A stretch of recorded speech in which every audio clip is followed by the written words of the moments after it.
Another one of those unsupervised hood kids, Officer Brent Kessler muttered, eyes narrowing beneath mirrored shades as he stalked across the quiet suburban park. To him, the small black boy painting a birdhouse beneath the sycamore was a nuisance, an easy target to flex his authority on. The child's calm politeness only fueled his contempt. He saw trembling hands, not quiet courage. What Kessler didn't see was the man just across the street, Marcus Ellison, off-duty, level-headed, and newly appointed police chief. One slap would awaken the wrong father, and this town would never sleep quietly again. Before we go any further, comment where in the world you are watching from and make sure to subscribe, because tomorrow's story is one you don't want to miss. The morning sun filtered through the sycamore leaves, casting dappled shadows on Veterans Green. Jaden Ellison sat cross-legged on a worn, checkered blanket, his tongue poking out slightly as he concentrated on the wooden pieces before him. The birdhouse kit was spread around him like a puzzle waiting to be solved. "Now, what's the next step, young man?" Miss Wheezy called from her usual bench. Her knitting needles clicked steadily as she watched him work. Jaden held up the instruction sheet, squinting at the diagrams. "It says to attach the roof pieces first, Miss Wheezy." He carefully lined up two smooth wooden panels, making sure the edges matched perfectly. "Take your time," she said, adjusting her reading glasses. "A house needs a strong foundation, whether it's for people or birds." The morning air was crisp and clean, carrying the scent of fresh-cut grass and early spring flowers. Other park visitors strolled by, elderly couples walking their dogs, mothers pushing strollers, joggers in bright clothing. Everyone seemed to know Miss Wheezy, offering warm greetings as they passed. "Morning, Miss Louise," called a parks worker, pushing his cart of gardening tools. "Good morning, Jimmy," she replied, never missing a stitch in her knitting. "The tulips are looking lovely this year." Jaden carefully applied wood glue to the joints of his birdhouse, just as his father had shown him. Marcus had spent last night going over the instructions with him, pointing out the importance of taking time to do things right. "Hey, champ!" Marcus's voice came from behind, making Jaden smile. His father stood there in jeans and a light jacket, looking relaxed on his Saturday off. "Dad, look how much I've done already." Jaden pointed proudly to his progress. Marcus crouched down, examining the careful construction. "That's some fine craftsmanship there, son." He ruffled Jaden's hair. "Those sparrows are going to have a 5-star hotel." "When do you think they'll come?" Jaden asked eagerly. Marcus laughed, the sound warm and deep. "Can't rush nature, Jay. Be patient. Sparrows come to those who wait." He checked his watch. "I've got some errands to run, but I'll be back later. You mind Miss Wheezy, okay?" "Yes, sir." Jaden nodded, already reaching for his paintbrush. Miss Wheezy waved as Marcus headed toward the parking lot. "That father of yours is right about patience," she said, setting aside her knitting to pull out her ever-present notebook. "In all my years teaching, I found that was the hardest lesson for children to learn." Jaden carefully opened the small container of blue paint. "Did you teach a long time, Miss Wheezy?" 43 years, she said, making a note in her book. "Taught right here in Stone Ridge Elementary until I retired. Had your father in my class too, if you can believe it." "Really?" Jaden's eyes widened. "What was he like?" Miss Wheezy chuckled. "Just like you, curious about everything, always asking questions." She watched as Jaden applied careful strokes of paint to the birdhouse. "And just as meticulous, too." The morning stretched on peacefully. Jaden painted each section of the birdhouse with careful attention, wiping away any drips before they could dry. Miss Wheezy alternated between her knitting and her notebook, occasionally offering advice or sharing stories about the park's history. "Veterans Green wasn't always so pretty," she told him. "When I was a girl, it was just an empty lot. The whole community came together to make it what it is today. A slight breeze rustled through the sycamore leaves, carrying the sweet scent of nearby flowering bushes. Jaden had just finished painting the roof a brilliant blue when movement caught his eye. There, not 3 feet away, a white-throated sparrow hopped across the grass. Its distinctive black and white striped head turned this way and that, checking for danger before moving closer to investigate the new addition to its territory. "Miss Wheezy, look!" Jaden whispered excitedly, trying not to startle the bird. She smiled, setting down her knitting. "Well, would you look at that? Looks like patience works after all." They shared a quiet laugh, watching the sparrow hop closer to inspect Jaden's handiwork. The morning felt perfect, the sun warm on their faces, the grass soft beneath the blanket, the peaceful atmosphere of the park wrapping around them like a comfortable blanket. In the distance, a dark pickup truck pulled up to the curb. Its engine continued to run, the low rumble barely noticeable among the cheerful sounds of the park. The noise blended with the background, children's laughter from the playground, dogs barking in the distance, the rustle of leaves in the breeze. The truck sat there, idling, as life in Veterans Green continued its Saturday morning routine. The late morning sun hung high in the cloudless sky, its heat shimmering off the park's metal benches and playground equipment. Officer Brent Kessler's patrol truck pulled up to the curb, its dark bulk casting a shadow across the freshly mowed grass. He sat there for a moment, eyes narrowed behind mirrored sunglasses, scanning Veterans Green like a hawk searching for prey. Finding nothing to justify his suspicion didn't improve his mood. He stepped out, adjusting his belt with its carefully arranged gear, and began a slow walk toward the playground. His boots crunched deliberately on the gravel path, announcing his presence to everyone nearby. Jaden was adding final touches to his birdhouse, carefully wiping excess paint from the edges when the shadow fell across his work. He looked up to find Officer Kessler looming over him, hands on his belt, a smile that didn't reach his eyes fixed on his face. "You the one hanging things from city property?" Kessler's voice dripped with false politeness, the kind adults used when they'd already decided you were in trouble. "No, sir," Jaden replied carefully, his father's lessons in respectful behavior kicking in automatically. "It's not nailed or anything. Just going to tie it with twine, like the instructions say." Kessler began circling Jaden's workspace, boots crushing the edge of the checkered blanket. "Instructions say?" he mimicked, emphasizing Jaden's slight grammatical slip. "And where exactly are your parents? Or did you just decide to come vandalize the park all by yourself?" Miss Wheezy set down her knitting, her weathered hands folding carefully in her lap. "Officer, he's 9 years old and has permission to be here. I've been watching him all morning." "9 or 19 doesn't matter," Kessler snapped, his facade of politeness cracking. "You people always think you can do whatever you want." The words carried across the suddenly quiet park. Nearby joggers slowed their pace, sensing the growing tension. Jaden instinctively took a step back, his shoulders hunching slightly. The movement seemed to trigger something in Kessler, who lunged forward and grabbed Jaden's arm. His fingers dug into the boy's skin as he twisted, forcing Jaden to face him. "Stand still when an officer's talking to you," Kessler growled. "Let's see some ID." "Officer, I told you he's 9. Miss Wheezy's voice rose as she stood from her bench, her notebook clutched tightly. "You're hurting him." Kessler's free hand shot out, shoving Miss Wheezy's outstretched arm away. "Stay out of this, nosy old lady. This isn't your business." Jaden's eyes filled with tears, more from fear than pain. "Please, sir, you're hurting me," he whispered, his voice trembling.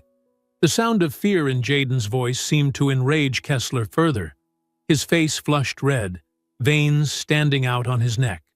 "Don't talk back," he shouted, and before anyone could move, his hand flashed through the air. The crack of the slap echoed across Veterans Green like a gunshot.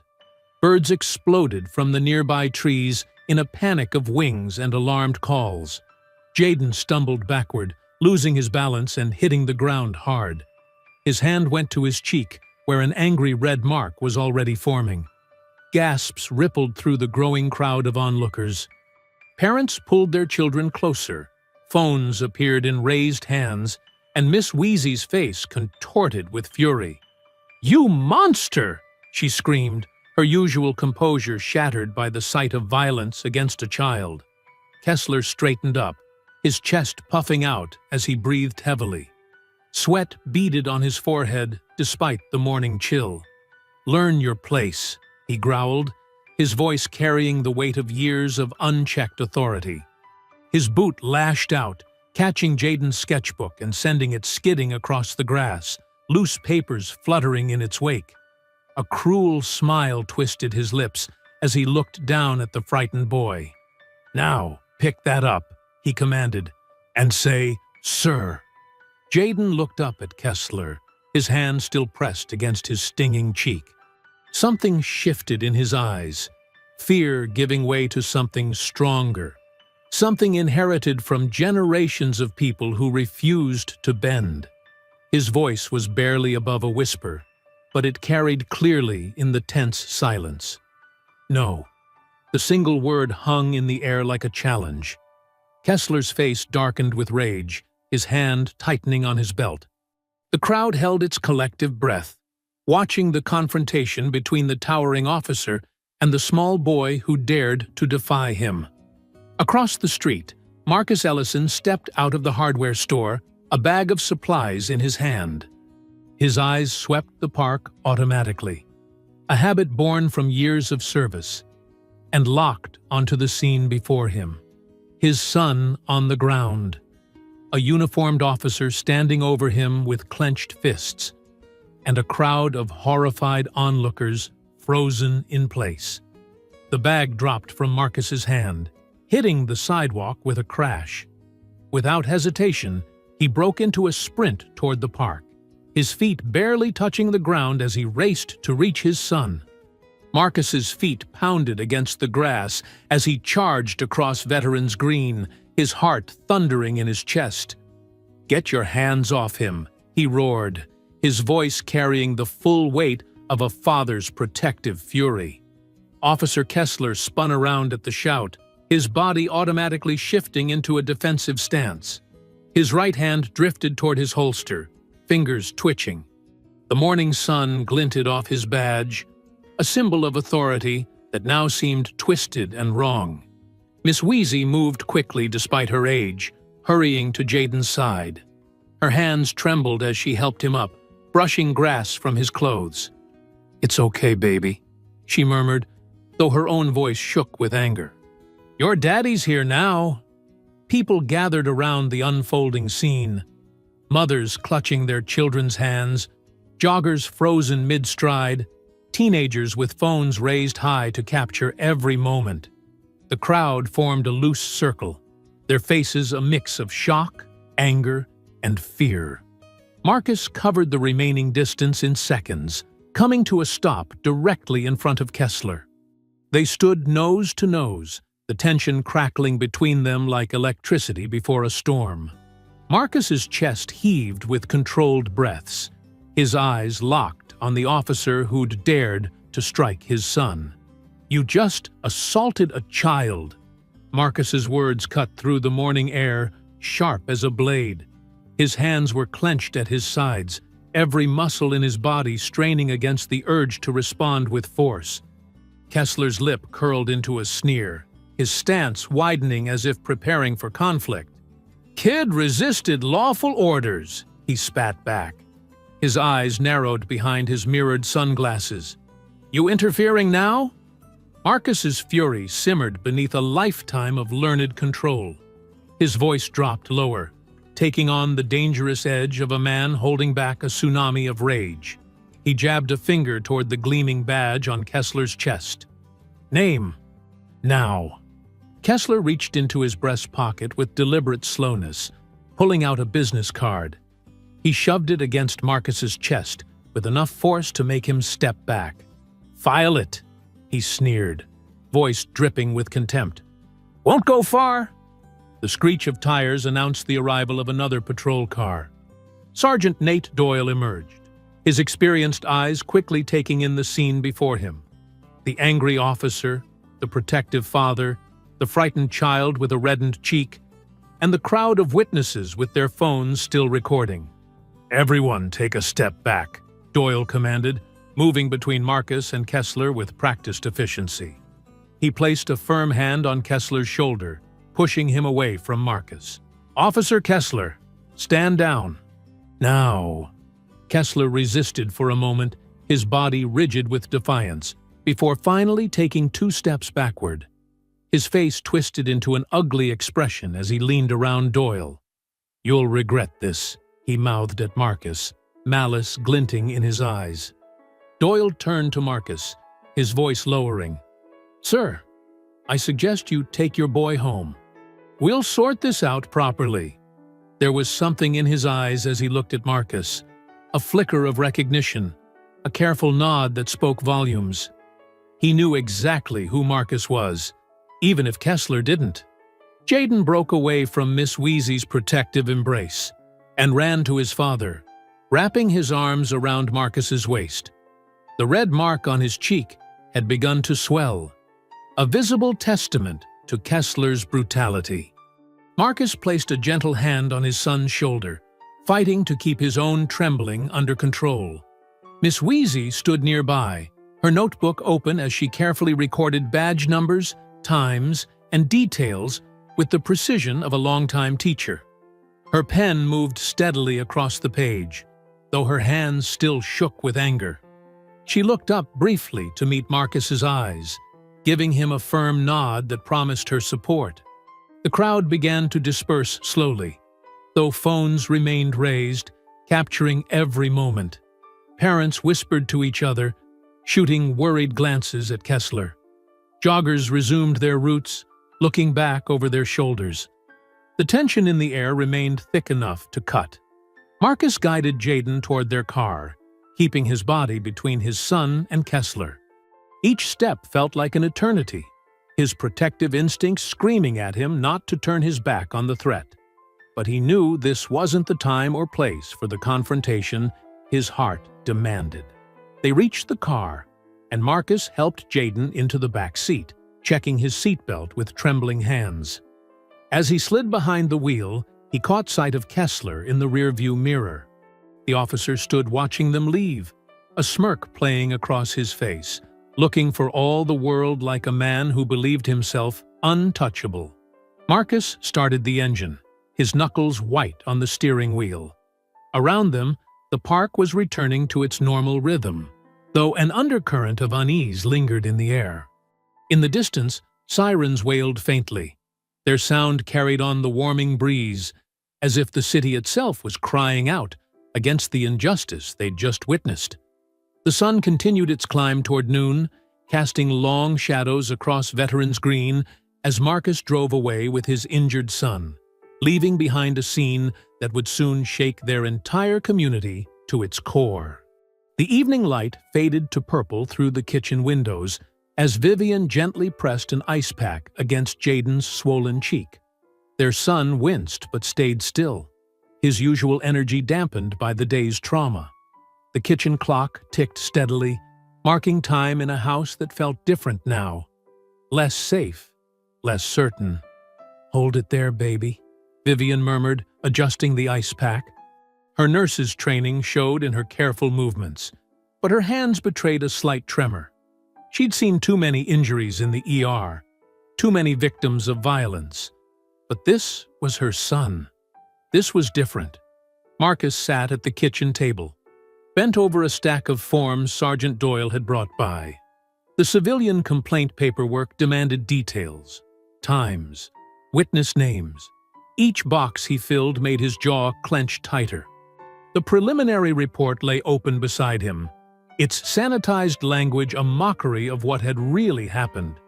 "Subject displayed non-compliant behavior," Marcus read aloud, his voice tight with controlled anger.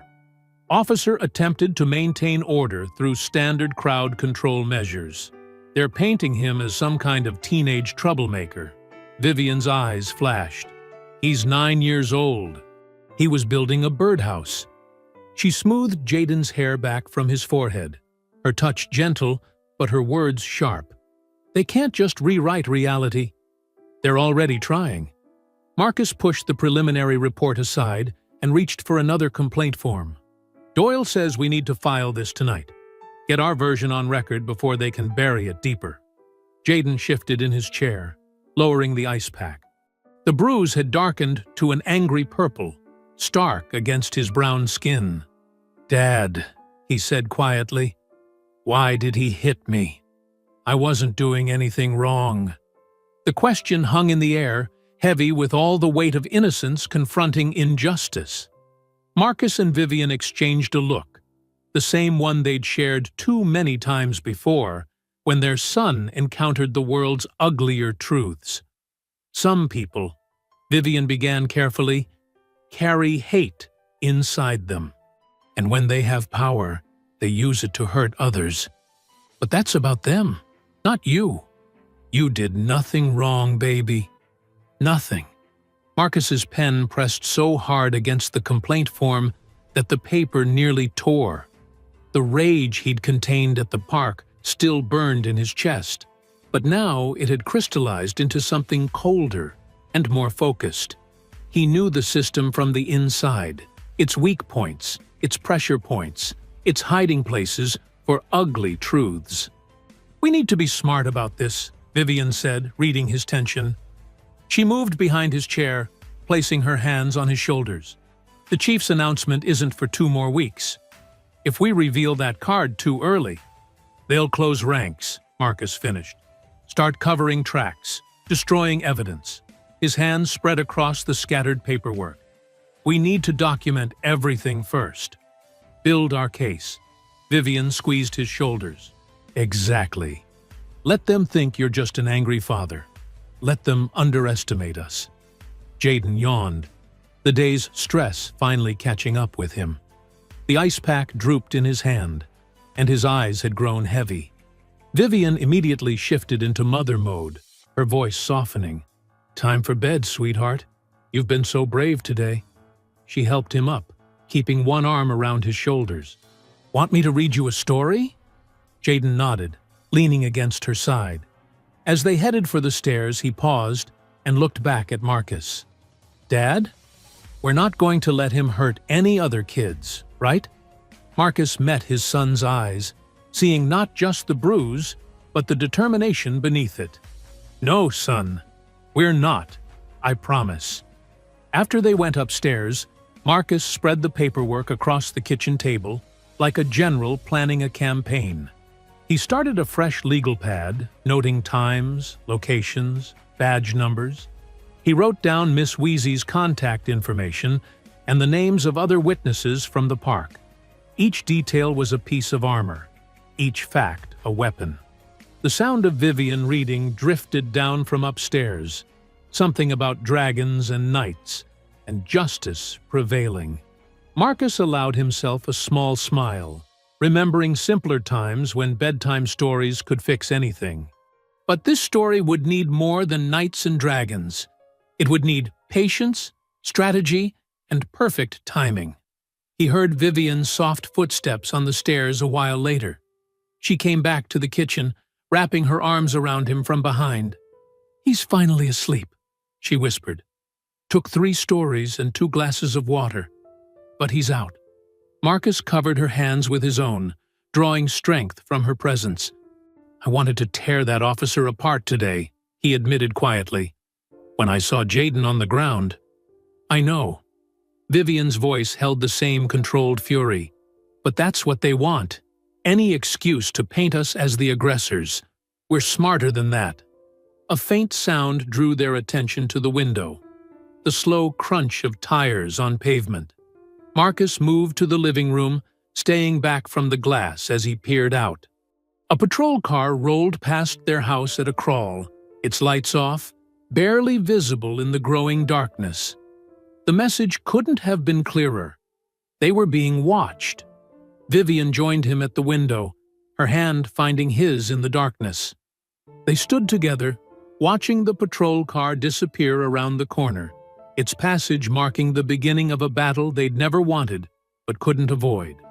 Their home, once a sanctuary, now felt like the front line of a war they'd been drafted into, with their son's safety and justice itself hanging in the balance. The fluorescent lights hummed in the empty station as Marcus approached Sergeant Doyle's desk. Past midnight, only a skeleton crew remained, their radios crackling softly in the darkness. Marcus carried a single manila folder, his steps measured and controlled despite the anger still burning in his chest. Doyle looked up from his computer, his weathered face showing recognition. "Figured you'd come," he said quietly, gesturing to the chair across from him. "How's your boy?" "Bruised, scared." Marcus's jaw tightened, but stronger than they think. Doyle nodded slowly, glancing at the security cameras before leaning forward. "Listen, about Kessler's record." He tapped his keyboard, frowning at the screen. "It's complicated. I need to see everything, Nate. Every complaint, every write-up." Marcus kept his voice low, steady. "There's a pattern here. I can feel it." "That's just it." Doyle rubbed his temples. "Most of those records, they're not exactly accessible anymore. Department has this new wellness program. Complaints get archived after 90 days if they're marked as minor force incidents." Marcus's fingers dug into the folder.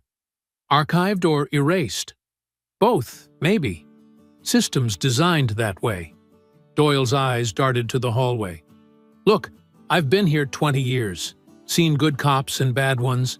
Kessler, he's got protection." High up, in a dimly lit office across town, Officer Brent Kessler sat across from Harold Pike, the police union president. Pike's desk was massive, dark wood gleaming under a green banker's lamp. The walls were covered with plaques and certificates, badges of authority. "Don't worry about a thing," Pike said, his smile oily and confident. "This isn't the first time some bleeding hearts tried stirring up trouble. We know how to handle it." Kessler shifted in his chair. "Kid was disrespecting." Pike held up a hand. "Save it. Reports already filed. Subject was non-compliant, showed aggressive behavior, minimal force required to maintain order." He chuckled. "Standard procedure. What about the old lady? She was writing everything down. Unreliable witness. Elderly, emotional, probably confused about what she saw." Pike pulled out a thick folder. "We'll bury this under so much paperwork, they'll give up before they find bottom." Sunday morning sunlight streamed through the stained glass windows of First Baptist Church. Miss Wheezy sat in her usual pew, her notebook clutched tight against her floral dress. Around her, the congregation buzzed with whispered conversations. "I saw it with my own eyes," she told Mrs. Henderson, her voice shaking but determined. "That officer slapped that sweet boy for nothing more than building a birdhouse. Nothing more than existing while black in that park." The whispers spread like ripples in a pond. Deacon Williams frowned deeply. Sister Martha gasped. Young Timothy Jones, who played basketball with Jaden, looked scared. "And they're trying to cover it up," Miss Wheezy continued, her aged fingers tracing the careful notes she'd made. "But I was a teacher for 43 years. I know how to document things properly." More church members gathered around, their faces showing shock, anger, concern. Pastor Roberts approached slowly, his expression grave. "Miss Louise," he said gently, "perhaps we should pray about this situation." "Oh, I'm praying, Pastor," she replied firmly. "Praying and acting. The Lord expects us to do both." The story moved through the congregation like wind through leaves. Parents who'd seen it shared details. Others remembered similar incidents, times when Kessler had been too rough, too quick to escalate.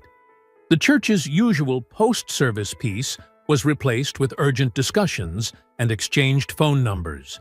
Back home, Marcus sat at his kitchen table surrounded by papers. Vivian brought him coffee, her hospital scrubs still on from her night shift. "Any progress?" she asked, touching his shoulder. "Some." Marcus gestured at his notes. 3 witnesses from the park gave statements. Parks Department confirmed no rules against temporary birdhouses. But Kessler's record… He shook his head in frustration. "They're hiding things," Vivian said. It wasn't a question. Worse. They've built a system to make things disappear. Legal erasure. Marcus picked up his coffee, but didn't drink. "How many other families, Viv? How many other kids?" The laptop chimed with a new email. Marcus clicked it open, then went still. Vivian leaned over his shoulder to read, "You're making a mistake, challenging this department." The words glowed harsh and white against the black screen. No sender name, no signature. Just the threat, hanging there like poison. Vivian squeezed Marcus's shoulder harder. "They're scared of you." "Good." Marcus closed the laptop slowly. They should be. Outside their window, the Sunday morning continued peacefully. Children played in nearby yards, their laughter carrying on the breeze. Birds hopped between tree branches, unconcerned with human disputes. But beneath this calm surface, the town of Stone Ridge was changing. In living rooms and church halls, on front porches and in quiet conversations, people were choosing sides. Miss Wheezy's testimony spread, joining with other long-silenced voices. The wall of silence that had protected men like Kessler was beginning to crack, one whispered truth at a time. The grand chamber of Stone Ridge City Hall buzzed with anticipation. Morning sunlight streamed through tall windows, casting long shadows across the polished marble floor. Council members sat in their high-backed chairs, while reporters lined the walls with cameras ready. In the front row, uniformed officers filled the seats, their badges gleaming. Officer Brent Kessler slouched in his chair, picking at a loose thread on his sleeve. Next to him, other officers whispered about the mysterious new chief, some outsider the mayor had chosen without their input. Harold Pike stood near the podium, his usual smirk firmly in place as he worked the room, shaking hands and patting shoulders. "All rise," the clerk announced. The room rustled to attention. Mayor Gloria Chen approached the podium, her red blazer bright against the wood paneling. "Today marks a new chapter for Stone Ridge law enforcement," she began. "Our city deserves leadership that understands both authority and accountability. Someone who knows our streets, our challenges, and our potential." Pike nodded along, already planning how to manage this new chief. Behind him, Kessler checked his phone, barely listening. "Please welcome," Mayor Chen continued, "our new chief of police." Marcus Ellison emerged from the side door, in full-dress uniform, shoulders straight, each step precise. The gasps started like a wave, rippling through the crowd as recognition dawned. Kessler's phone clattered to the floor. His face went slack, then flushed dark red as he remembered the park, the slap, the smugness afterward. Next to him, Officer Martinez whispered, "Isn't that the guy from—" "Ladies and gentlemen," Mayor Chen announced, "Marcus Ellison." Pike's carefully maintained smile cracked. He gripped the back of a chair, knuckles white. This wasn't part of the plan. This wasn't manageable. Marcus reached the podium, his expression calm, but his eyes intense as they swept the room. The Bible waited on the wooden surface, worn leather catching the light. He placed his left hand upon it, raised his right, and spoke the oath in a clear, carrying voice. "I, Marcus Ellison, do solemnly swear that I will support the Constitution of the United States, the Constitution of this state, and the laws and ordinances of the city of Stone Ridge.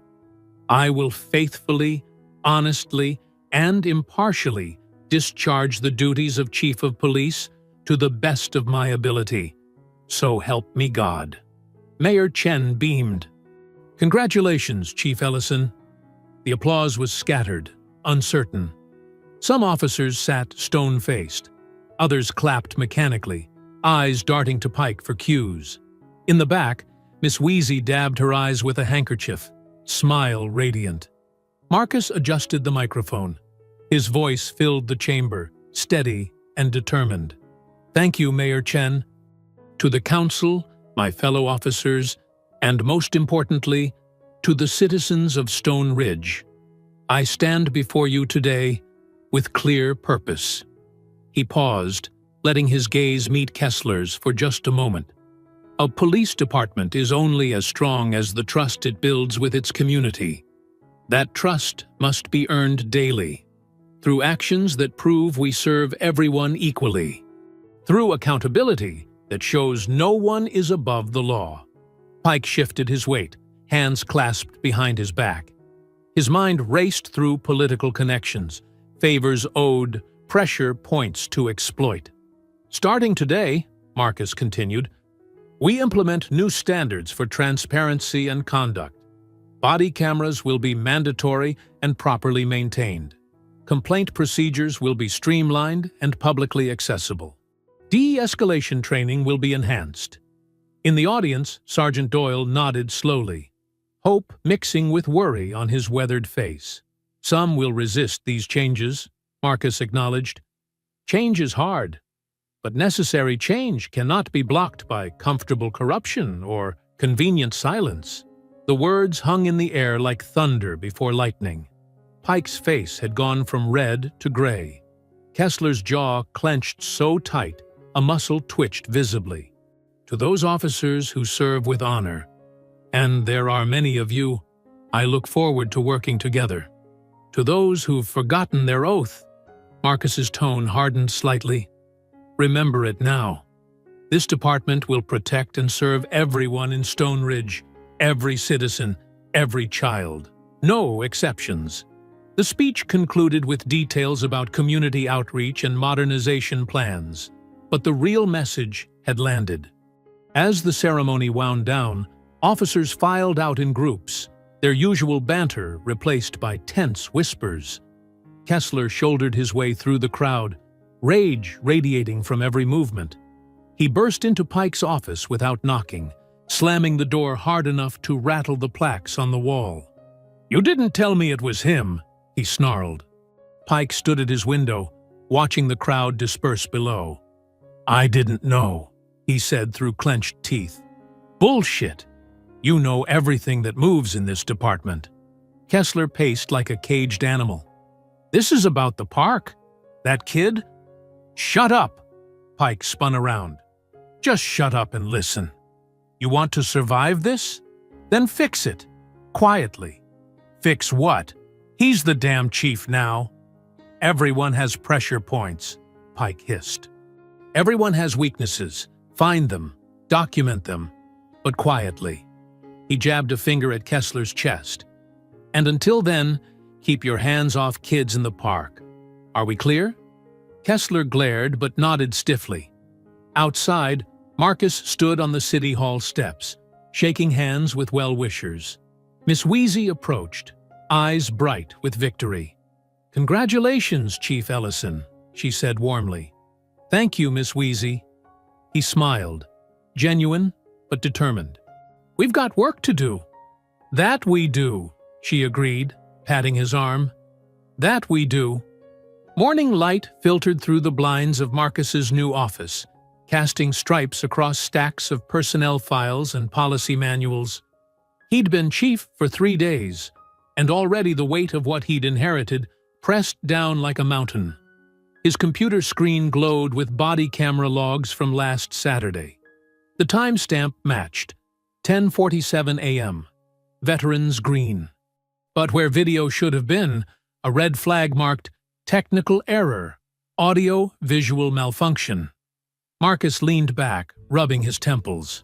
A knock at the door interrupted his thoughts. Sergeant Doyle entered, carrying a thick binder labeled Department Procedures, 2023. "Found something interesting in the union contract," Doyle said, dropping the binder on Marcus's desk. "Page 342. Marcus flipped to the section, scanning quickly. Wellness diversion program? Started 2 years ago, Doyle explained, settling into a chair. Supposed to be about officer mental health, stress management, counseling resources. He tapped the page. But look at subsection C. Marcus read aloud. To promote psychological well-being and reduce administrative burden, all Category 3 complaints shall be automatically archived after 90 days if no formal charges are filed. Category 3, Doyle continued, includes minor physical contact, verbal disputes, and procedural complaints. Basically, anything short of hospitalization gets wiped clean every 3 months. Marcus's jaw tightened. How many complaints has Kessler had? That's the thing. Doyle pulled out a thin folder. Official record shows 2 in 5 years. Both resolved through informal counseling. But, he hesitated. But what? I talked to records. Before this program, they used to keep paper complaint logs. Basic stuff. Date, officer, type of incident. Found one from 2021 in a storage box. Kessler had 11 complaints that year alone. All Category 3, all vanished when the new system kicked in. Marcus stood, pacing to the window. Outside, patrol cars gleamed in the morning sun.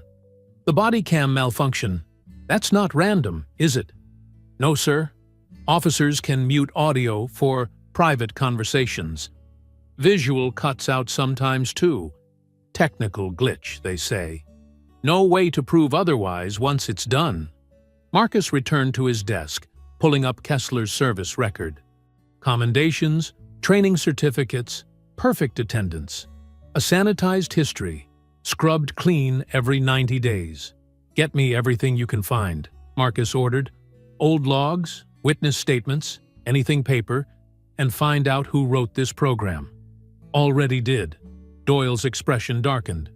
Harold Pike. He pitched it to the union as officer protection. Mayor's office approved it without review. Marcus's phone buzzed. A text from Vivian. How's Jaden's case going? He set it aside, guilt mixing with determination. He spent the next hours digging deeper. The wellness program had tentacles everywhere. Complaint forms routed through union review, body cam footage marked for quality control, performance evaluations sanitized for officer privacy. By late afternoon, his office looked like a war room. Papers covered every surface, red strings connecting dates and names on a whiteboard. Patterns emerged. Incidents in parks, schools, suspicious person stops. Always Category 3, always gone in 90 days. A soft knock interrupted his focus. Officer Martinez stood in the doorway, nervous energy radiating from her uniform. Chief, got a minute? Marcus gestured to a chair.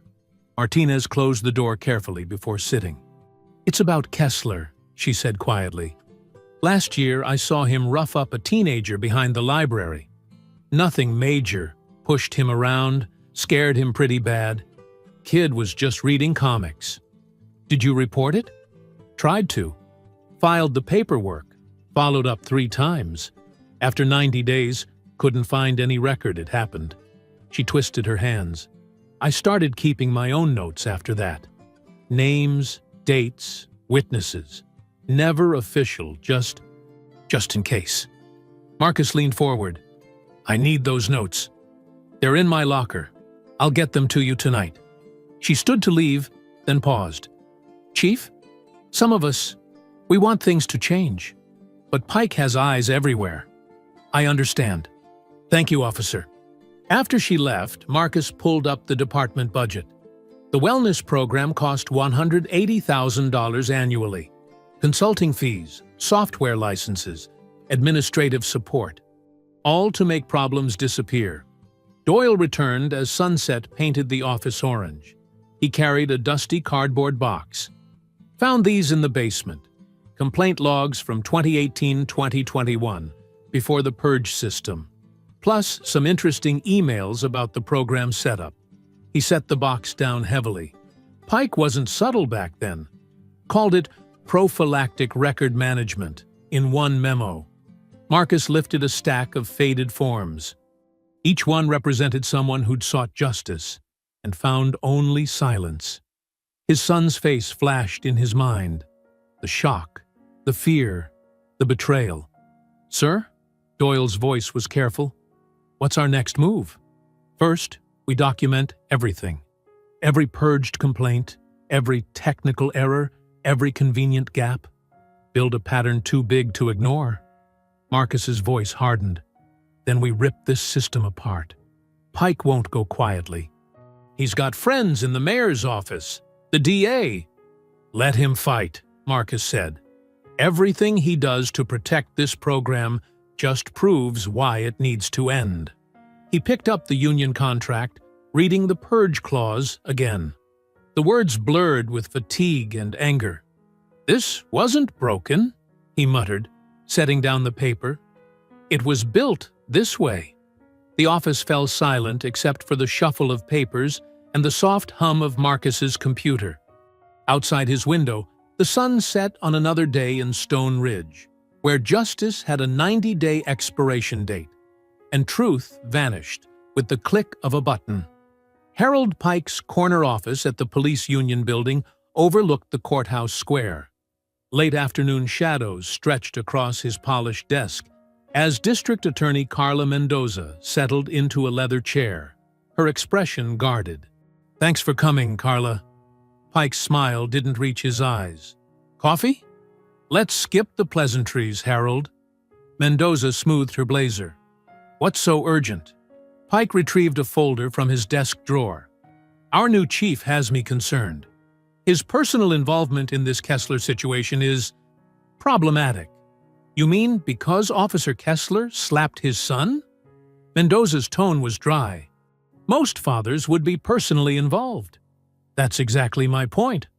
Pike spread photos across the desk. Marcus arguing with Kessler at the park. Copies of the civilian complaint.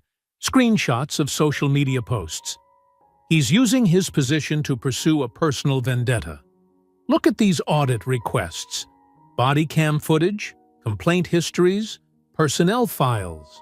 He's building a case while presenting himself as an impartial administrator. Mendoza picked up one of the photos. The witness statements are compelling. Miss Carter's account is emotional testimony from a retiree with an agenda. Pike cut in. "What we have is a minor incident that escalated because a child refused lawful commands. Now the father happens to be chief. And suddenly, it's a crusade? A police officer struck a 9-year-old, Harold. After that 9-year-old was caught damaging park property." Pike slid forward a maintenance report. The birdhouse violated city ordinances. When confronted, the boy became confrontational. Mendoza's eyebrows rose. "That's not how other witnesses described it. Witnesses see what fits their narrative." Pike leaned back, steepling his fingers. "But you know what matters? Precedent. If we let a personally compromised chief pursue charges against an officer for standard crowd control, what's next? Every arrest becomes brutality? Every command becomes harassment? You're suggesting I decline to file charges? I'm suggesting you recognize a conflict of interest." Pike's voice softened. "Remember the Martinez settlement in 2019? How carefully we managed public perception. Sometimes peace requires discretion." Mendoza stiffened. The Martinez case, another excessive force complaint, buried under carefully worded agreements. She'd helped craft those agreements. The optics here are manageable. Pike tapped his computer screen. Social media's already shifting the narrative. Look. Online comments scrolled past. Chief's kid vandalized public property. Another entitled brat playing victim. These people always cry racism. Time to take our town back. Mendoza's stomach turned. Manufactured outrage won't change facts. Facts are flexible, Carla. You know that. Pike's smile returned. All I'm asking is that you consider the bigger picture. Stone Ridge doesn't need another racial powder keg. Declining charges protects everyone, including you. The threat hung unspoken. Mendoza stood, gathering her purse. I'll review the evidence carefully before making any decisions. That's all I ask. Pike walked her to the door. Oh, and Carla? Remember, peace keeps us all employed. Across town, Vivian Ellison's hands shook as she scrolled through her phone. Comment after hateful comment filled local news sites and neighborhood groups. Little thug got what he deserved. Like father, like son, playing the race card. Send them back where they came from. Time to clean up our parks. Some included Jaden's school photo, shared without permission. Others mentioned their address. Vivian screenshot everything, her anger building with each swipe. She called Marcus at work. They're attacking our baby online, calling him. I can't even repeat it. Save everything, Marcus said, his voice tight. I'm heading to the DA's office now. Be careful, Vivian warned. They're trying to bait you into something stupid. I know, Marcus sighed. How's Jaden? Drawing. He's stronger than they know. Vivian watched their son through the kitchen window, bent over his sketchbook in the backyard. But he shouldn't have to be this strong. Not at 9. Marcus found Carla Mendoza in her office, reviewing case files. She didn't look up when he entered. Chief Ellison, I was about to call you. Were you? Marcus remained standing. To explain why you're considering declining charges? Now she met his eyes. Who told you that? Does it matter? What matters is you're choosing political convenience over justice. Again. Again. Her face tightened. Careful, Chief. Like you were careful with the Martinez settlement? All those sealed documents? All those convenient NDAs? Marcus placed his hands on her desk, leaning forward. How many times have you helped bury police misconduct, Carla? I've helped maintain order, she snapped. Something you seem determined to disrupt. Order? My son has a bruised face and nightmares. There are racists threatening him online. That's the order you're protecting? Mendoza stood, matching his posture. I'm protecting this town from burning down around us. You're too close to this case. Your judgment is compromised. My judgment? Marcus's laugh was bitter. A cop slapped a child in broad daylight. Witnesses, photos, statements, and you're worried about my judgment? I'm worried about escalation, riots, property damage, career-ending scandals that help no one. You mean scandals that might expose your past decisions? Marcus straightened.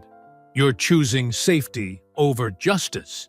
Mendoza was silent for a long moment, studying him. Finally, she sank back into her chair. I'm choosing what keeps this town from burning. She gestured to the door. We're done here, Chief. I'll announce my decision tomorrow. Marcus turned to leave, then paused. You know what burns towns, Carla? Not justice, injustice. Remember that when you're helping Pike bury more bodies. The door closed behind him with a soft click. Mendoza stared at her reflection in the darkened window, wondering when compromise had become cowardice.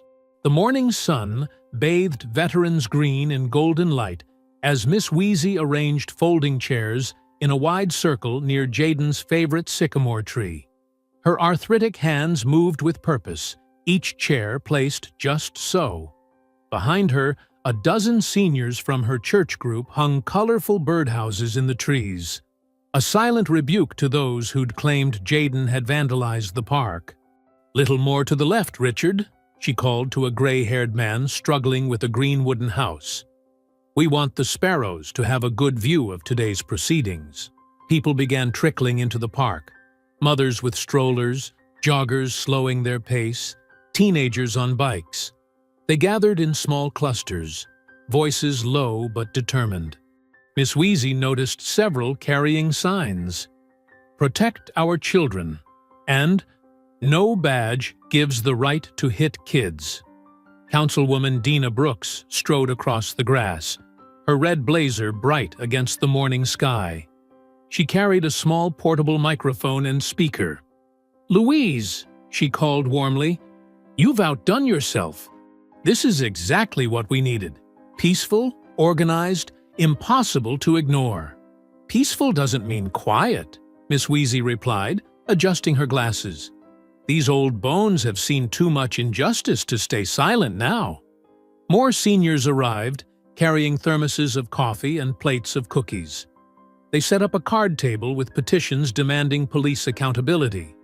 Miss Wheezy watched as they worked, her notebook open on her lap. She'd documented everything since the incident: times, names, statements. The truth would not be buried this time. The crowd grew steadily. Church groups arrived in their Sunday best.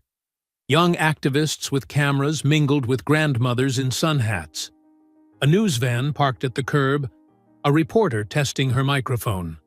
Marcus appeared at the edge of the gathering, Jaden's small hand in his. The boy wore a clean white shirt, his cheek still showing faint yellowing from the bruise. People parted to let them through, offering quiet words of support. "There's my brave artist," Miss Wheezy said, patting the chair beside her. Jaden sat down, ducking his head shyly at the attention. Marcus stood behind them, scanning the growing crowd with careful eyes. Councilwoman Brooks tapped the microphone. "Good morning, Stone Ridge," she began, her voice carrying across the park. "We're here today because silence enables injustice. We're here because a child's safety matters more than a badge." She spoke for 10 minutes about equality, about the poison of unchecked power, about the courage of speaking truth. The crowd listened intently, nodding, occasionally calling out in agreement. "And now," Brooks said, "I'd like to introduce someone who reminds us what this fight is really about." "Jaden?" The boy looked up at his father. Marcus squeezed his shoulder gently. "It's okay, son. Just speak from your heart." Jaden walked slowly to where Brooks stood. She lowered the microphone for him. He stared at his feet for a long moment, then lifted his face to the crowd. "I just wanted to help the birds," he said softly. "My dad taught me that kindness matters. That's why I was building the birdhouse. I wasn't trying to cause trouble." His voice grew stronger. "Nobody should hit kids. Nobody should make us feel scared to help others." The silence that followed was profound. Then applause erupted, spreading through the crowd like waves. Miss Wheezy wiped tears from her cheeks. Several news cameras zoomed in on Jaden's face as he hurried back to his seat. Marcus remained standing, his expression controlled but proud. He'd chosen not to speak, letting others carry this moment. His battle would be fought in conference rooms and policy meetings, but this gathering of community voices, was just as vital. The morning continued with more speakers. Church leaders offered prayers for healing. Young activists shared statistics about police misconduct. Seniors told stories of past struggles for justice. Through it all, Miss Wheezy kept writing in her notebook, recording every word, every reaction. News crews interviewed people on the edges of the crowd. The story was spreading beyond Stone Ridge now. Brooks spoke with reporters, her words measured but forceful. "This isn't about one incident. This is about systematic abuse of power and the courage to stand against it."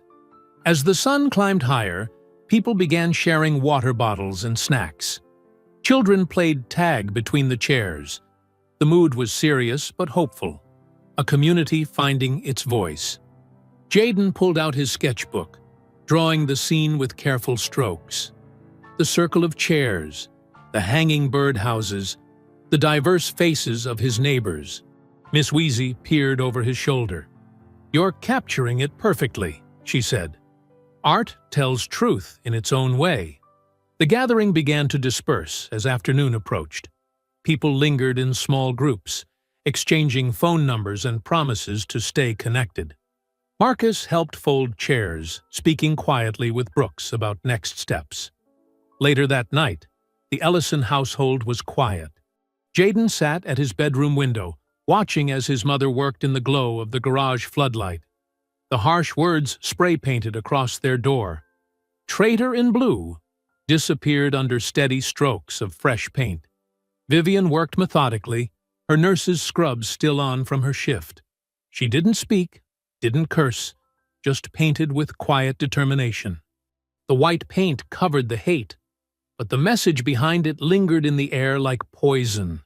From his window, Jaden watched his mother work, his sketchbook open on his lap. He drew her figure, small against the garage door, erasing darkness with light. His hand moved quickly, capturing the moment before it faded. Another scene of truth that needed remembering. Marcus sat at his desk early Tuesday morning, reviewing witness statements from Veterans Green.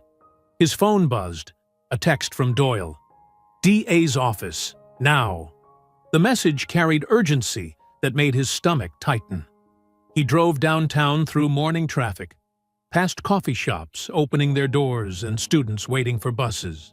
The district attorney's building loomed ahead, all glass and steel reaching into the pale sky.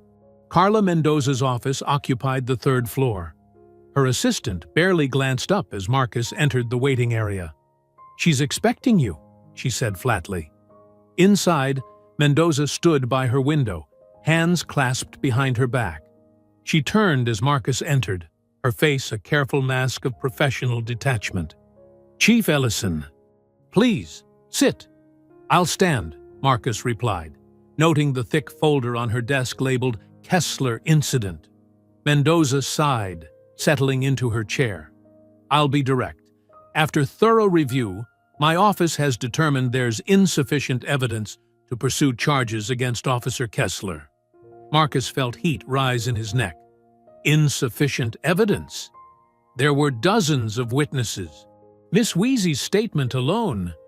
"Witness accounts vary," Mendoza cut in. "And more importantly, we cannot establish clear intent to cause harm. Officer Kessler maintains he was responding to perceived resistance. He slapped a 9-year-old boy." Marcus's voice filled the room. "My son was building a birdhouse. There's no justification." "Your personal involvement complicates matters," Mendoza said smoothly. "The fact that you're both the victim's father and Kessler's superior officer creates significant conflicts of interest." Marcus leaned forward, placing both palms on her desk. "This isn't about me. This is about a police officer abusing his power against a child. You have sworn statements, physical evidence. We have contradictory accounts of a heated situation." Mendoza countered. "The union's report suggests Jaden was uncooperative. Don't you dare put this on my son." Mendoza's expression hardened. "Chief Ellison, I understand you're upset, but my decision is final. I suggest you focus on internal department matters and let this go." Marcus straightened, studying her face. "You're scared," he said quietly. "What do they have on you, Carla?" She flinched, just slightly, but enough. "That's inappropriate and unprofessional. We're done here." Back at the station, Marcus found Doyle waiting in his office. The sergeant's face was grim. "You heard?" "Just left Mendoza's office." Marcus dropped into his chair. "She's buried worse than this before, hasn't she?" Doyle glanced at the closed door, then pulled out a folded paper. Found something in the archived files. June 2019. Excessive force complaint against Kessler. Black maintenance worker. Same park. Case never made it to review. Marcus scanned the document. Settlement agreement? With an NDA. Guess who witnessed the signing? Doyle's voice was bitter. Our dear district attorney herself. Before Marcus could respond, his phone rang. Mayor Tisdale's office. The mayor's voice was strained. "Marcus, we need to talk. Now." 20 minutes later, Marcus stood in Tisdale's office as the mayor paced behind his desk. "This situation has become untenable," Tisdale said. "The union is threatening a vote of no confidence. Pike's people are calling you a divisive figure who's using your position for personal vengeance." "So we're letting them control the narrative?" Marcus asked. "I'm placing you on administrative leave," Tisdale said quickly, like ripping off a bandage. "Effective immediately. Pending review of your handling of the situation." Marcus didn't move. "You're suspending me for investigating officer misconduct?" "For compromising department neutrality," Tisdale corrected. "Your personal involvement—" "My personal involvement is exactly why I can't walk away," Marcus cut in. "That officer assaulted my son, and now I find out there's a pattern, covered up by the very people meant to prevent it." "Marcus, please!" Tisdale's voice dropped. "Don't make this harder than it needs to be. Take some time, let things cool down." Outside, Pike stood talking to reporters, his voice carrying through the window. "Chief Ellison's actions have created a dangerous divide between law enforcement and leadership. His personal agenda threatens the stability of this department." Marcus unclipped his badge, placed it on Tisdale's desk. The metal made a dull sound against the wood. "You know what they're protecting. You know this isn't right." "Marcus." "I'll take the leave," Marcus said, stepping back. "But understand something. They're not pushing me out because I'm wrong.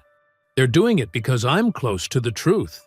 He drove home slowly, the morning sun now high and harsh. Vivian's car was in the driveway. She'd taken the day off to be with Jaden. Inside, she took one look at his face and knew. "They suspended you," she said. It wasn't a question. Marcus nodded, sinking onto their couch. "Mendoza won't prosecute. Says there's insufficient evidence of intent." He laughed humorlessly. "But there's more. Kessler has history. Another assault in 2019, same park. They buried it with settlements and NDAs." Vivian sat beside him, took his hand. "They want you gone, because you're a threat." "They want me out," Marcus agreed, squeezing her fingers. "That means I'm close." In his room upstairs, Jaden worked on a new drawing, a police badge lying in grass, its surface reflecting storm clouds. The boy's art had taken a darker turn since the incident, but its honesty remained pure. Truth seen through a child's eyes, unafraid to show what adults tried to hide. The kitchen table groaned under the weight of scattered papers, files, and laptops. Marcus had transformed their dining room into a war room, surrounded by allies who refused to let injustice stand. Miss Wheezy sat straight-backed in her chair, her meticulous notebook open before her. Doyle hunched over dispatch logs, while Sarah Chen, the town's head librarian, analyzed data on her laptop. "Let's lay out what we have," Marcus said, spreading a park map across the table. "Miss Wheezy, your timeline first." The retired teacher adjusted her reading glasses. "I documented everything, minute by minute." She ran her finger down neat rows of handwriting. 10:47 a.m. Officer Kessler's truck arrived. 10:52, first confrontation with Jaden. 10:55, physical contact initiated. Her voice tightened. 10:56, the assault. "Your notes are incredibly detailed," Doyle said, comparing them to his papers. "Matches dispatch perfectly." Kessler called in his location at 10:46, went silent at 10:54. Marcus nodded. 2-minute gap before the slap. What was he doing with his radio off? "Same pattern I'm seeing here," Sarah said, tapping her screen. "I've cross-referenced body cam timestamps with incident reports. 11 separate encounters over 6 months, all involving black residents, all with convenient technical errors during key moments." 11? Vivian's voice was sharp. She stood at the counter, preparing another pot of coffee. "That's not coincidence." "Not even close," Sarah agreed. "The statistical probability of random malfunctions targeting only one demographic? Practically zero." Jaden appeared in the doorway, clutching his sketchbook. He'd been quiet since the incident, processing through his art. Marcus softened his voice. "Hey, buddy, want to show them what you drew?" The boy nodded, approaching the table. He opened to a detailed sketch of Veterans Green, marking everyone's positions that morning. X's showed where people stood. Arrows tracked movement. Even the trees were accurately placed. "This is excellent," Miss Wheezy said, squeezing his shoulder. "You have a wonderful memory for detail." "Look at the sight lines," Doyle said, studying the drawing. "Park cameras would have caught everything from this angle." He pointed to a pole. "Unless someone deliberately turned them." Marcus spread out subpoena requests. "We need the 2019 settlement records, maintenance logs for those cameras, every email between Pike and the wellness program administrators. The union will fight these," Doyle warned. "Let them," Marcus replied. "Fighting looks worse than complying." Sarah raised her hand. "I found something else. Those 11 encounters? They all happened within 90 days of each other, just under the purge threshold." The room went quiet. Vivian set coffee mugs on the table, her nurse's hands steady and sure. "He knew the timeline," she said. "Knew exactly when to push it." "Pike's program gave him coverage," Marcus agreed. "Question is, was he working alone?" Miss Wheezy flipped through her notebook. "I've seen that truck before. Always slow passes through the park, always when certain families were there." She tapped a page. 7 times in May alone. "Targeting," Doyle said grimly. "Deliberate pattern of intimidation." Jaden had started another drawing. This one showed Kessler's face, not angry, but scared. The boy had captured something in the officer's eyes, a weakness behind the rage. "He's afraid," Jaden said quietly. "That's why he hits. Like Tommy Miller when he's scared at school." The adults exchanged looks. From the mouths of babes, Marcus thought. "We need to present this properly," Sarah said. "Raw data isn't enough. People need to see the pattern." She pulled up a visualization she'd created. A timeline showing Kessler's documented encounters, radio silences, and camera failures. Red dots clustered around specific days, specific locations. "This is good," Marcus said. "But we need more. Doyle, can you get complete radio transcripts?" "Already requested. And maintenance logs for his body cam. Every reported malfunction." "Miss Wheezy, we'll need signed statements from other witnesses, as detailed as possible." The retired teacher patted her bag. "Already started collecting them. Church ladies see everything, you know." Vivian studied the subpoena requests. The 2019 settlement. That victim might talk now. If Kessler violated the terms, by assaulting another person? "Absolutely," Doyle confirmed. "NDA becomes void." Marcus checked his watch. Nearly midnight. They'd been at this for hours, building their case piece by piece. The truth was there, hidden in dispatches and data, in witness statements, and a child's honest art. "We're not just fighting one bad officer," he said. "We're exposing a system designed to protect him, to hide people like him." "Good," Miss Wheezy said firmly. "Break it all open. Let the sun shine in." Jaden had fallen asleep on the couch, his sketchbook open to the drawing of Kessler. Vivian brought a blanket, tucking it around him. She studied their kitchen table, covered in evidence of corruption.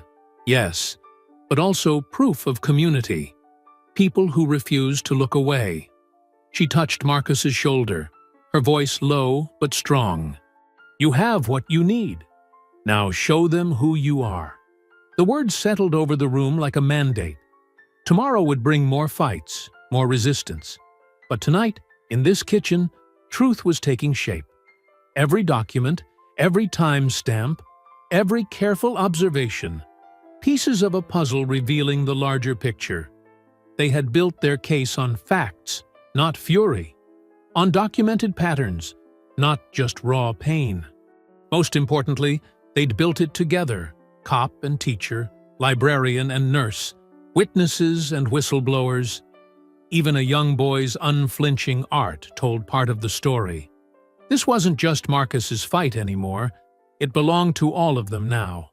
The old police station gym smelled of dust and sweat, metal chairs crammed between weight racks and exercise machines. Sunlight filtered through high windows, casting long shadows across the packed room. Community members filled every seat, lined the walls, and spilled into the hallway. The tension was thick enough to choke on. Marcus sat at a folding table with his evidence neatly arranged, Vivian and Miss Wheezy flanking him like sentries. Across the makeshift aisle, Kessler slouched between Pike and their union lawyer, shooting venomous glares that bounced off Marcus's calm exterior. Commissioner Chen called the oversight hearing to order, her voice echoing in the cavernous space. "We're here to address serious allegations of misconduct and systemic issues within the department." Pike stood first, straightening his tie. "This is a witch hunt," he declared, pacing like he owned the room. "A personally motivated attack by a compromised chief against a decorated officer. Officer Kessler has served this community faithfully for 8 years." Marcus remained seated, letting Pike's bluster wash over him. He'd learned long ago that truth didn't need theatrics. "The facts tell a different story," Marcus said, when Pike finished. He opened his laptop, connecting it to the projector. Sarah's timeline filled the wall, a damning constellation of red dots marking Kessler's pattern. 11 documented encounters, Marcus continued. 11 technical malfunctions with body cameras. 11 black citizens, all within the 90-day complaint purge window. He let that sink in. This isn't coincidence. This is methodology. Murmurs rippled through the crowd. Kessler's face reddened, but Pike touched his arm, a warning to stay quiet. Marcus laid out dispatch logs next. Radio silence during critical moments. Park camera outages that align perfectly with reported incidents. He pointed to highlighted timestamps. The system didn't fail. It was manipulated. "Speculation," Pike snapped. "You can't prove intent." "Actually, we can." Marcus nodded to Doyle, who opened the door. A man in his 30s entered. Michael Washington, the 2019 victim. Kessler's face went pale. "Mr. Washington signed a non-disclosure agreement after Officer Kessler assaulted him in Veterans Green 4 years ago," Marcus said. "An agreement that included a morality clause." Pike shot to his feet. "That settlement is sealed." "Was sealed," Marcus corrected. "The morality clause voids the NDA if the officer commits similar misconduct, like assaulting a 9-year-old boy in the same park." Washington took the microphone, his voice steady. "I was walking my dog when Officer Kessler stopped me. Said I matched a description. When I asked what description, he got angry. Grabbed my arm, threw me down. Called me names I won't repeat here." The room was dead silent. Washington continued. "I filed a complaint. Next thing I know, I'm being pressured to sign papers. Take the money. Keep quiet. Move away. They said no one would believe me anyway."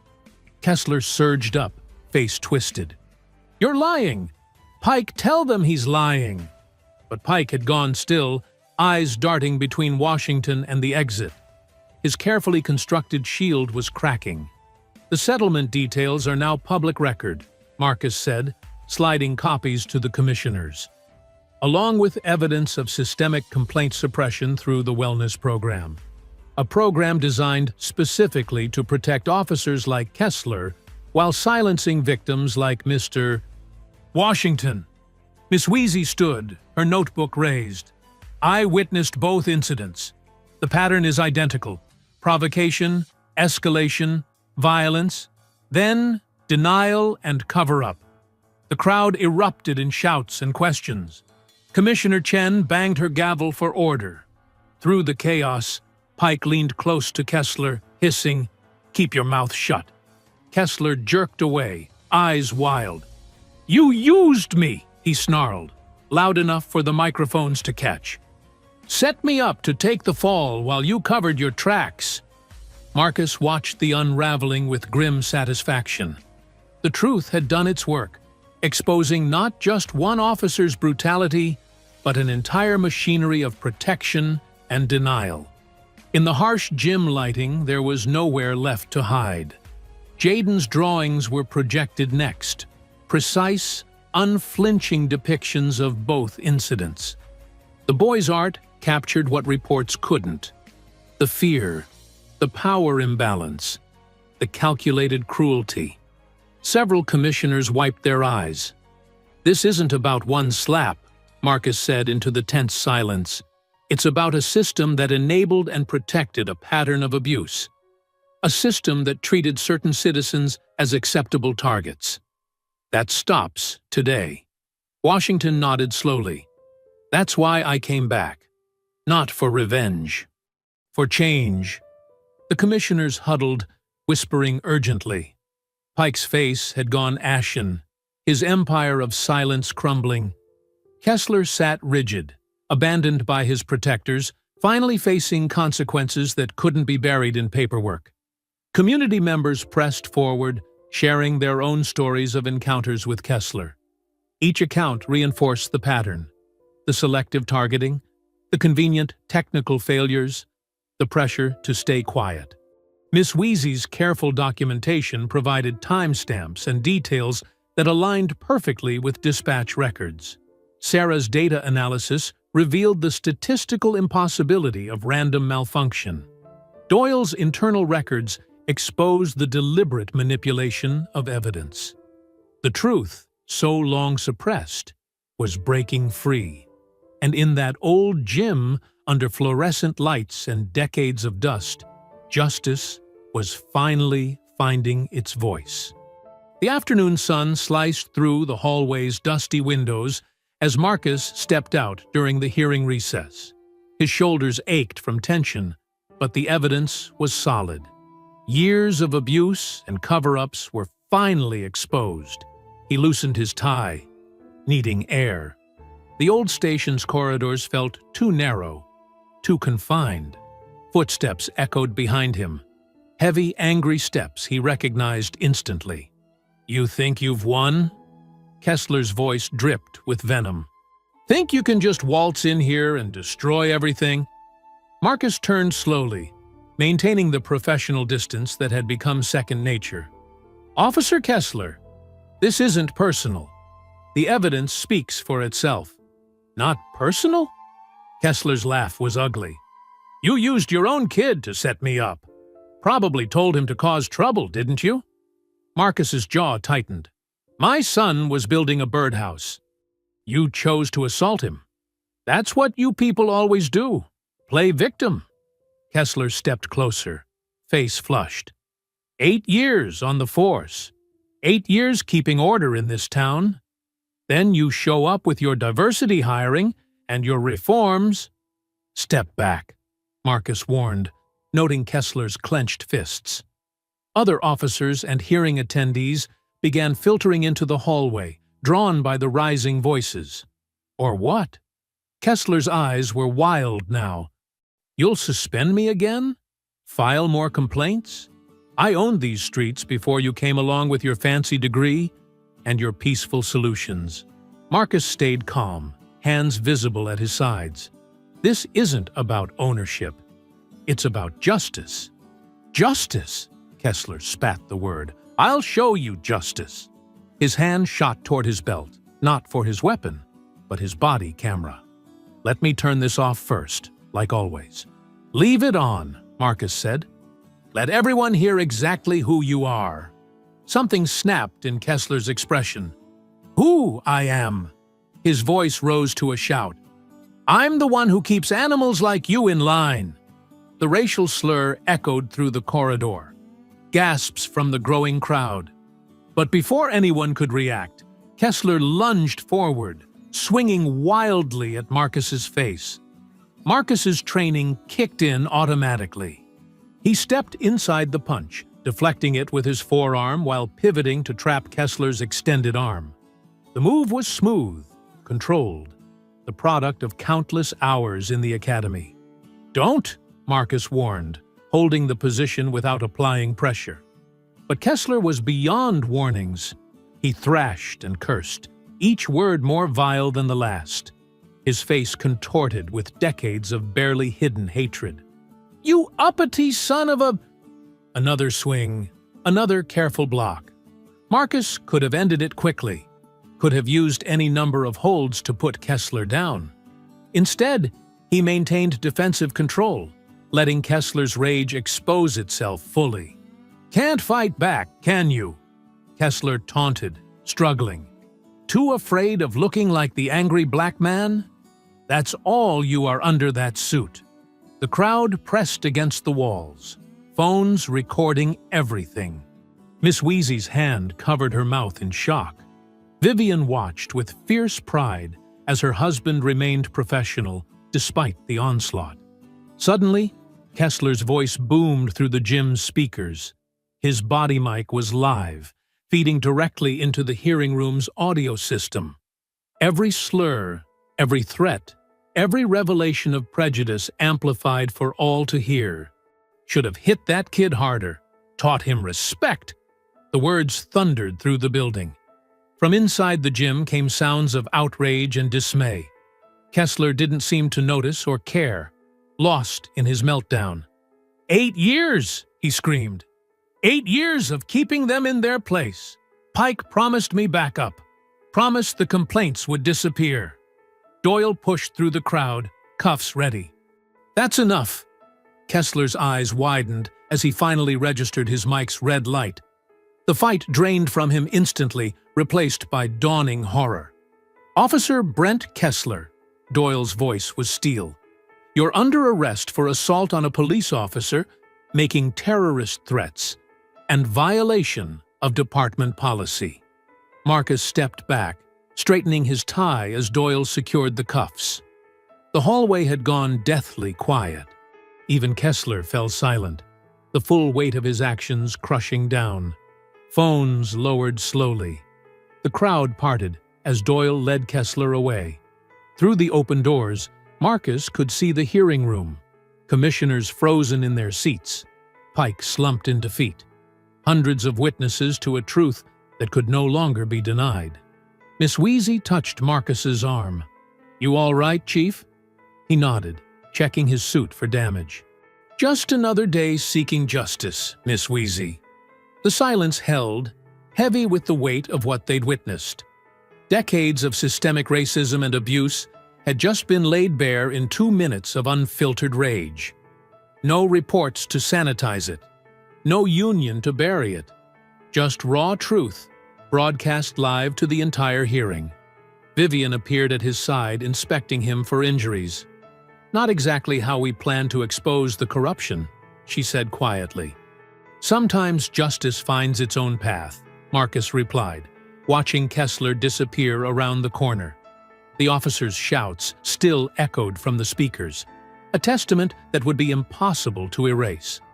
The crowd began to disperse, murmuring in shocked tones.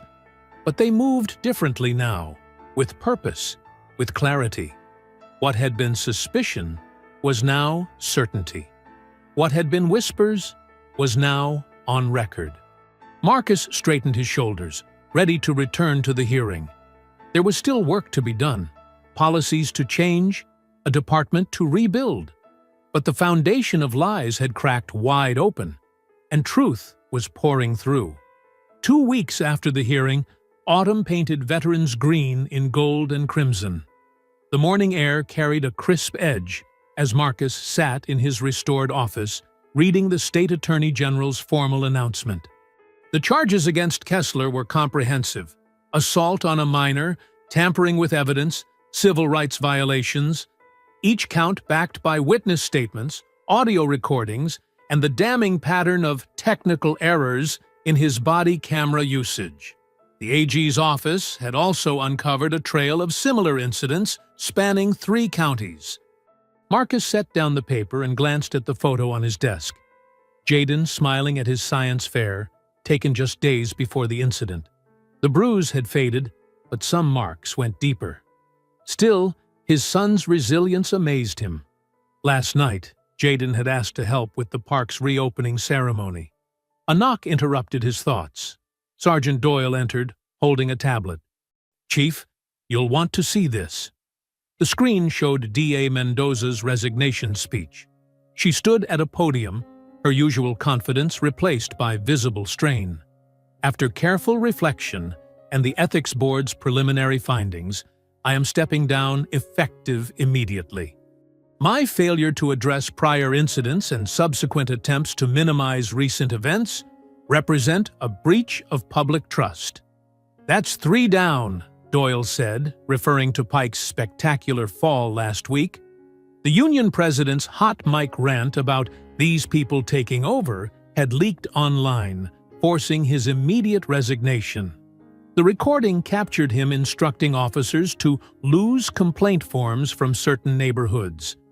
"Change comes in waves," Marcus replied, standing to put on his jacket. "Speaking of which, how's the new training going?" "Officers are adapting to the body cam integrity protocols. No more self-muting, full audit trails. The complaint preservation order means everything gets logged properly now. And that duty to intervene reform you pushed through? Already seeing results. Junior officers feel more empowered to speak up." Marcus nodded, checking his watch. "Time for the reopening. You coming?" Veterans Green hummed with activity. Volunteers set up chairs while parks workers installed new signs outlining the community rules, written with input from residents of all backgrounds. Children darted between trees, strung with paper lanterns for the evening celebration. Near the central path, Jaden and Miss Wheezy supervised a group installing birdhouses. Each one had been painted by local students, creating a rainbow of designs. Jaden took his role seriously, clipboard in hand, checking each mounting bracket. "A little higher on that one," he called to a worker. "Sparrows like more height." Miss Wheezy beamed with pride. Her testimony had been crucial in the hearing, her meticulous notes providing a timeline that couldn't be disputed. Now she sat in her usual spot, but with a new purpose, teaching children about birds and justice in equal measure. From the corner of his eye, Marcus spotted a familiar figure in an orange vest, picking up trash under a supervisor's watch. Kessler's decertification had been swift after the hearing. Now he performed his community service in the same park where everything had changed. His face was thinner, shoulders slumped, all traces of arrogance gone. Jaden noticed him too, but showed no fear. Instead, he walked over and handed Kessler a birdhouse, one he'd painted himself with careful brushstrokes. "This one goes by the oak tree," he said simply, then returned to his clipboard. The moment hung there, heavy with meaning. Kessler stared at the birdhouse, then slowly carried it to the designated tree. His hands shook slightly as he mounted it, following Jaden's precise instructions. Councilwoman Brooks approached Marcus, smiling. "Quite a transformation, isn't it? The park or the department?" "Both. Your reforms are setting a standard. Other cities are calling, wanting to implement similar changes." Marcus watched as more families arrived, spreading blankets on the grass. The fear that had gripped this space was dissolving, replaced by renewed purpose. Children from all backgrounds played together while parents chatted, sharing snacks and stories. Miss Wheezy's voice carried across the lawn. "Oh, look there!" A white-throated sparrow had landed on Jaden's first birdhouse, the one that started everything. It tilted its head, inspecting the entrance, then hopped inside. Jaden's face lit up with pure joy. "Justice sings too, sweetheart," Miss Wheezy said softly, patting his hand. "Sometimes we just have to be patient enough to hear it." The bird's clear notes filled the air, joining the sounds of laughter and conversation. Marcus felt the last knot of tension in his chest finally release. The park was healing. His department was changing. Most importantly, his son stood tall, unafraid. More sparrows arrived, checking out the new houses. Each one represented a small victory, proof that safe spaces could be rebuilt, that wrongs could be made right. The community had come together not just to demand justice, but to maintain it. The late afternoon sun caught the autumn leaves, setting them ablaze with color. Parents called children in for the ceremony. Miss Wheezy gathered her knitting.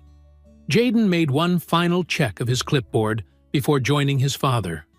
The white-throated sparrow's song continued, floating above the park like a benediction. Its melody carried notes of renewal, of second chances, of hard-won peace. In Veterans Green, justice had found its voice, not in shouts or sirens, but in the simple sound of birds coming home to roost. Marcus wrapped an arm around Jaden's shoulders as they walked toward the gathering crowd.